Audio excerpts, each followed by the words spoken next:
Hey guys, welcome to the Tantric Aspirant. So on my last video, I was sharing with you that I had this spiritual test and I thought a lot if I should share with you what has been one of my biggest struggles at the moment. And then I was like, but why should I do that? What is the meaning? What is the value that I'm adding by just, sharing my things? I can just write on a diary or something. And I had a feeling I should do it. First of all, because it's very honest. It would be the last thing I would like to say, so I think I should say.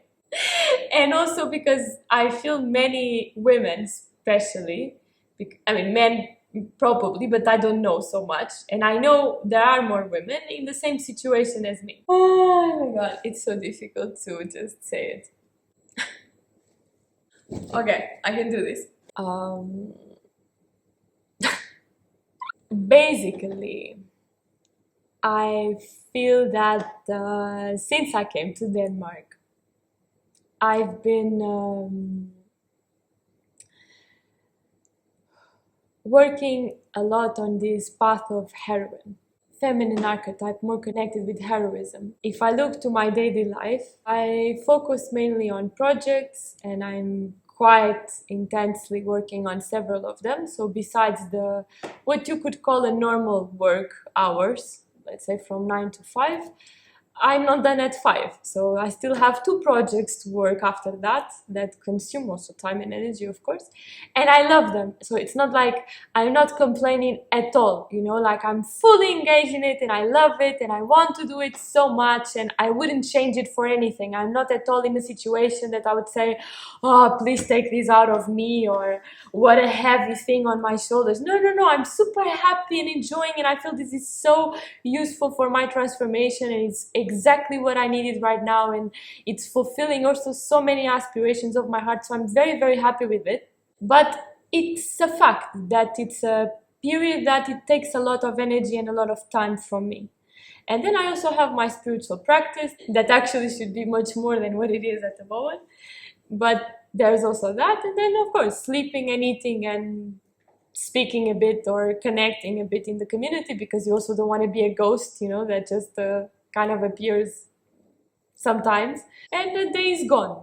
Being a woman, I can tell you that it's difficult when you feel that your path is very dry like that, because even if I connect more and more with my heart when I'm doing it, when I'm working in this case and practicing, and I feel I'm developing much more this state of devotion and of really giving it from my heart, still it's a period that requires a lot of discipline, efficiency, being in front of a computer. It's like the feeling is if even if I'm focused on the purpose and mission and I put my heart into it, something is missing.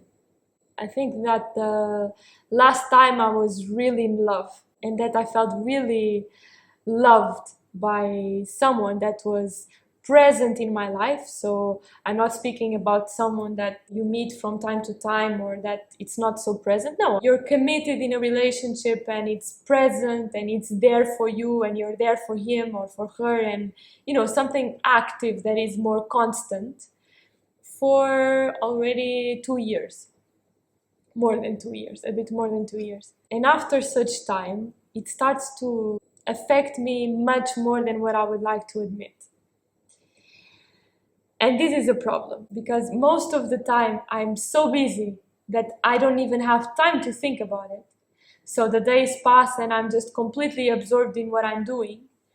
But there are also days that, damn it, like you reach the end of the day and it doesn't matter if it was a victory, a super nice day. You just want to reach home, like to reach your place and to celebrate it with someone you love. And I reach and no one is there. No one is there. I live in a community. This sounds ridiculous, but it's the truth. I arrive to my room, which is not even a room, it's a nice space. And that's it. I look up to God and I say, thank you. It was a very good day, and that's it. And also when I have a super bad day, and for example, I went through this crisis now, and sometimes, you just want a hug or a touch of a man that loves you, that will tell you that everything will be fine, that that you're not alone. And again, no one is there, and you just have to constantly go through everything alone. And of course, this is happening to me for a reason, because I never had this problem before. It could have been idiots, and the relationships could be bad, and also me, an idiot, whatever. But I always had abundance of relationships. I always had abundance of men and women in my life.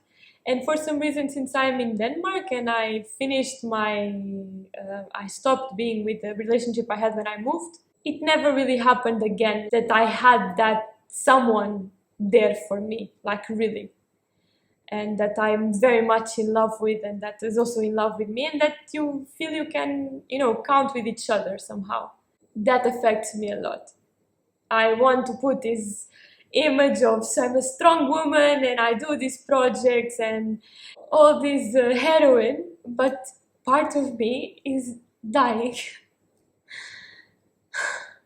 because it's a very lonely path at the same time.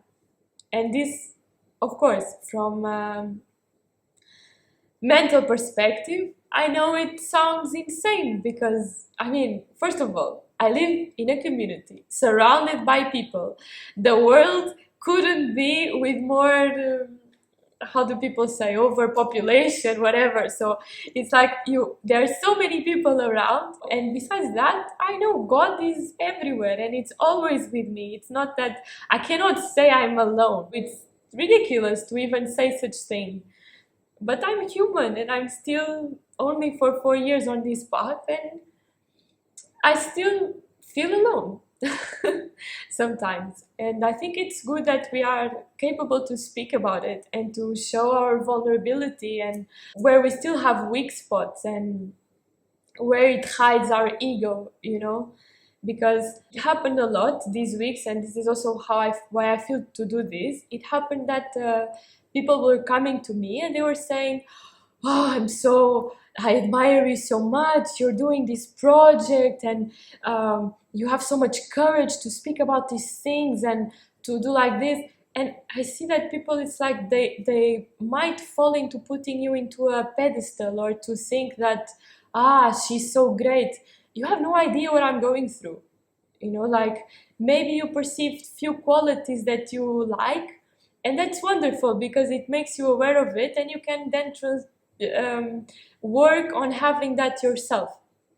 But never want or wish to be someone that you're not, because you don't know the struggles that people actually go through. I'm not just always happy or always an impeccable tantric aspirant or always, I'm human and I'm on this journey and I also have my things. And I tell you, during the day and at work, I feel I've been incredible. I never felt myself so full on and so, really willing to sacrifice and to do all kind of things. Like I practically sleep in the office some days.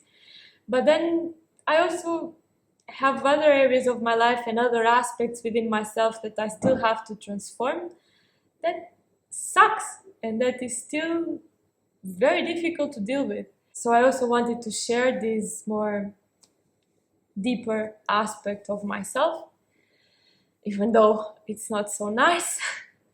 And also to say that even though I'm struggling with this, I have a deep faith and feeling that at the right time it will come someone. I think it's just a phase that is taking way too long than what I would like. And I start to feel I'm getting old, and I'm 25 years old, yeah, but I have like, oh my God, like now it's the time, like my body is good, I have everything in the right place, I'm young, I'm intense, I want to make love, I have so much to give it. No one is there. Or some are there, but yeah, I also have blockages at the level of my heart that I have to overcome. What to do? Like, this is the classic thing that Tantra teaches you. If no one is loving you, probably you're also not loving. So I just have to accept that I have been working a lot in my heart, and I try to put my heart into what I'm doing, and I try to love more, but apparently it's not enough. And I have to accept that and to just continue to do my best and to believe that at the right time it will come also that part, so that I can also learn the lessons related with that and experience that shared love and also that type of experience in this life. So thank you so much, and I see you tomorrow.